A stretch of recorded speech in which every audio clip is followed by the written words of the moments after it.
What's up guys, in today's video I'm going to continue and I'm going to start the rebuild of my engine, the engine that you saw in the previous video, the SR. So I've received all the parts. I have ordered new gasket maker, new rod bearing, piston rings, a brand new OEM and head gasket, and my cylinder head is back from the machinist. So he painted the exterior, which is really nice from him. He decked the surface and he changed the exhaust valves, guides, and every other valve seals with it. So the head is ready to go in the car. I also have some copper spray to put on the gasket for the manifold and maybe the head gasket. I'm not sure if I will put some because it's a stock head gasket, not a metal one. So today I brought everything to check the piston ring clearance, rod bearing clearance. I have some plastic gauge with me that I bought on Amazon.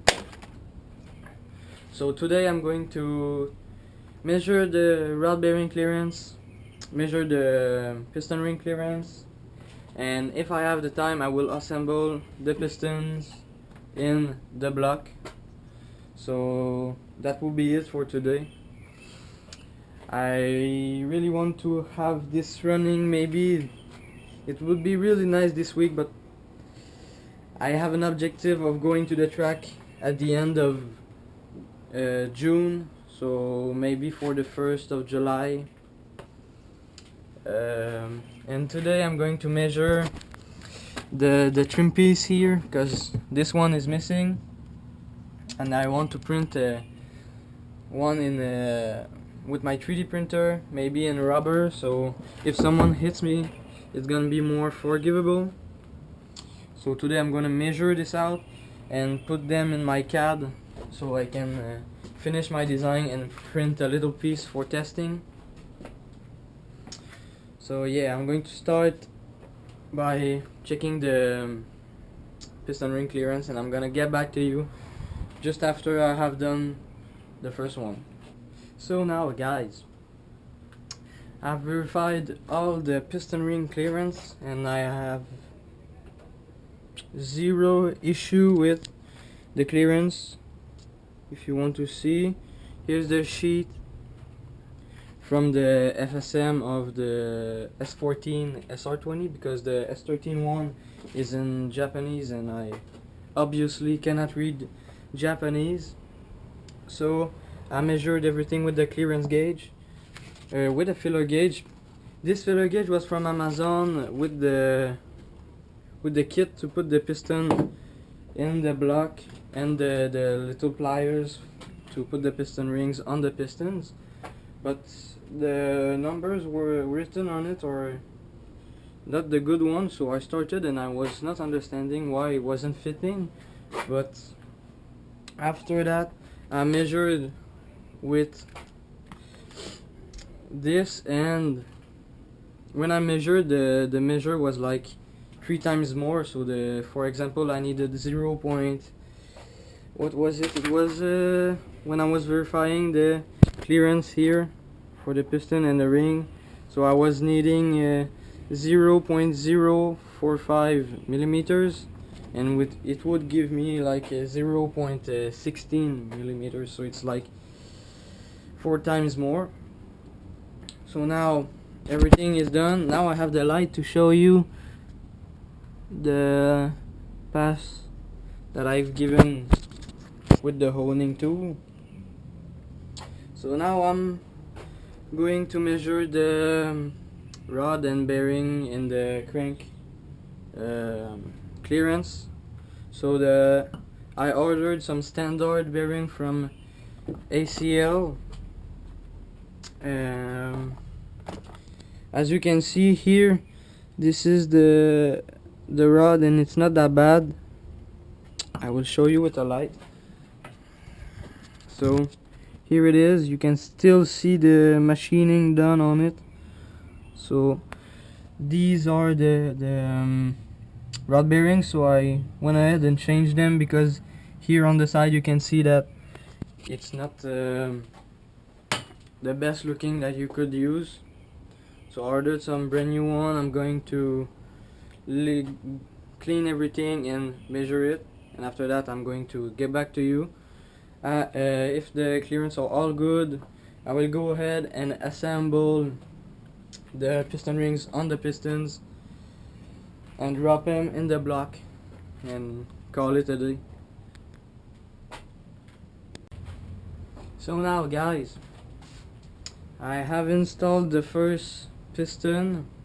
I verified the clearance for the rod bearing on the cylinder number 2 and 3 because this is my setup. So if I want to check the clearance on the piston number 1, I need to turn the crankshaft to tighten the bolts. So I could not do it because it's a plastic gauge, so you should not turn the crankshaft when measuring with plastic gauge, because when you turn the crankshaft it's gonna spread here, so it's gonna fasten your measures. So I did the first one. I only need to do 3 more. So what's up guys, so now I've done almost everything. There's some rod caps left to bolt, but the pistons are in. Everything went well, and so now I'm gonna go ahead and get under the car to put the rod caps in, torque them down, and after that I think I will be done here. I don't have a lot of things left to do because I forgot to fill my tank, my compressor tank that is in my car, to blow out the head bolts holes, because there's oil in there. I don't know if you were able to pick it up, but there's oil in there, so I don't want to screw the head bolts in and that the oil will compress and maybe break something, because I heard that it could do something on some forums. So I will go ahead and do this probably Monday, I don't know, in the next video of course. So yeah, and after that, after putting the rod cap, yeah, I remember I have to scrape off the old gasket here, the head gasket. I will do this I think with I bought some Scotch-Brite, the very fine Scotch-Brite. So yeah, I will clean that. So I will install the rod cap and show you after. So now guys, I'm done cleaning the surface and screwing all the rod end caps. So I cleaned it pretty fast, to be honest, because it's gonna be a stock head gasket going on it, so it's a lot forgivable. And to be honest, the surface should have been decked, but I don't want to take the engine out because of the pitting here, and so yeah. But it's not going any away. I scraped it with a razor blade and cleaned it off with a brake cleaner, and I even here scuffed it with a scuff pad, but it was making a mess, so I stopped, and I will leave it like this for the assembly. So I'm going to show you guys under. So here is, wait, I will bring the light. So here's everything, but I'm not completely done with the caps because yeah, I'm not done with the caps of the rod because my torque wrench decided it was not calibrated anymore. So I verified. I thought when I was torquing with my big half-inch torque wrench, I found that it was a lot easy and it wasn't torquing enough as I felt it when I was tightening the bolts.